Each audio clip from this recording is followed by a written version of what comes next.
Welcome to a tiny Himalayan country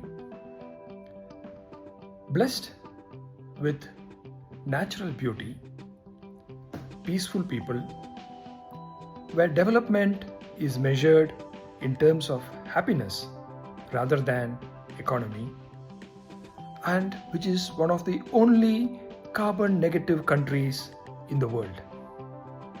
Yes, welcome to Bhutan.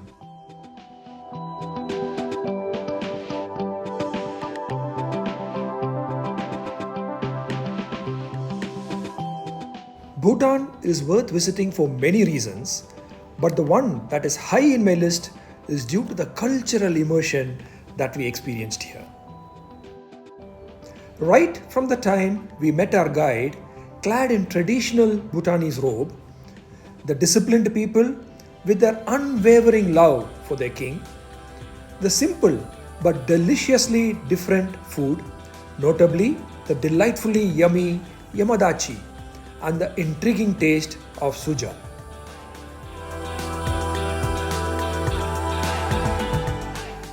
A land where each stupa has a story to tell, where each dzong preserves a history, and where every monastery and nunnery is filled with the Vajrayana teachings.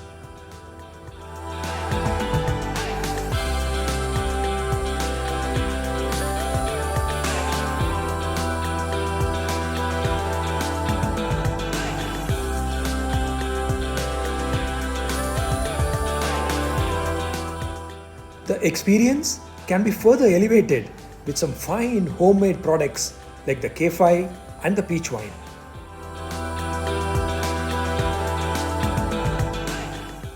It was 10 days of absolute cultural bonanza which we had never experienced in our past travels anywhere.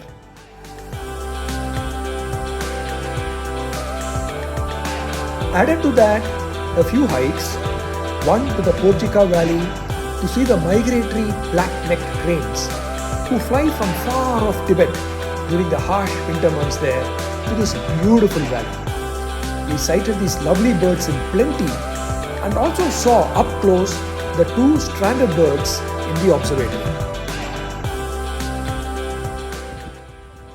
Another short hike was in Punakha, which took us through paddy fields and guava orchards to a very cute 4-layered stupa which had a story to tell, from taming desires to achieving enlightenment.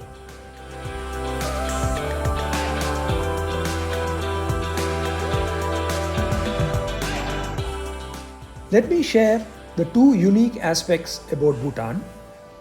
First, about their focus on gross national happiness, and the other about it being the only carbon negative country in the world. Let's hear what this means from our guide.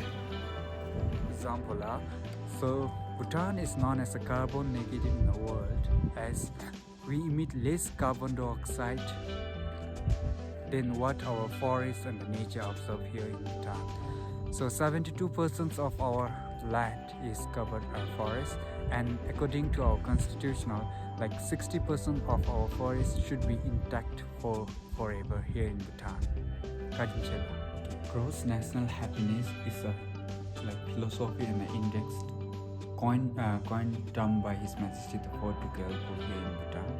So it most probably focuses on human well-being than the simple economic growth.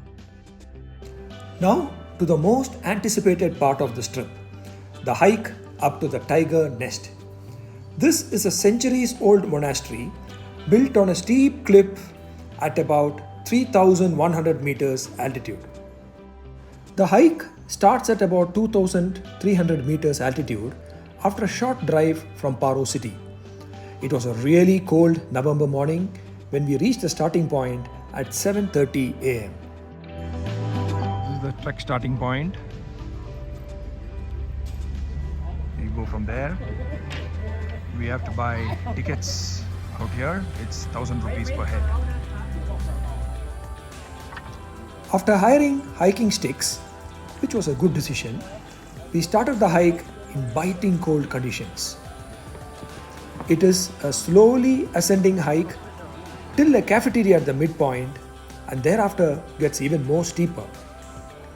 The cafeteria is a good rest point to get some respite from the cold.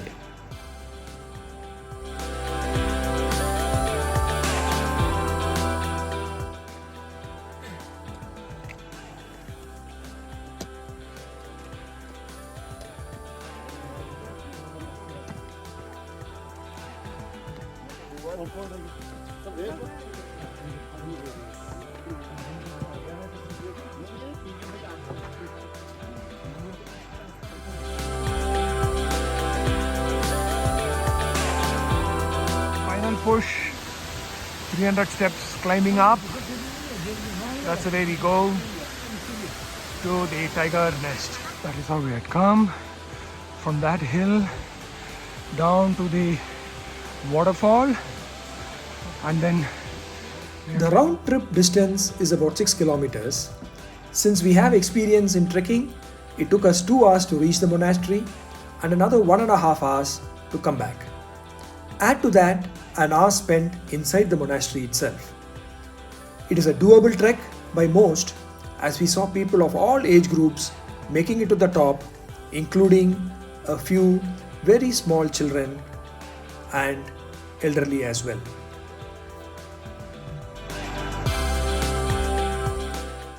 One can thereafter enjoy the famous hot stone massage in Paro city to calm those aching limbs after that hike. We returned back to India with a mind filled with peace, heart filled with joy, and the body absolutely refreshed with the crisp and clear mountain air. Our travel was well managed by this agency along with their partners in Bhutan, who delivered as promised with good itinerary, clear communications, excellent guide, driver and car. Thank you for watching.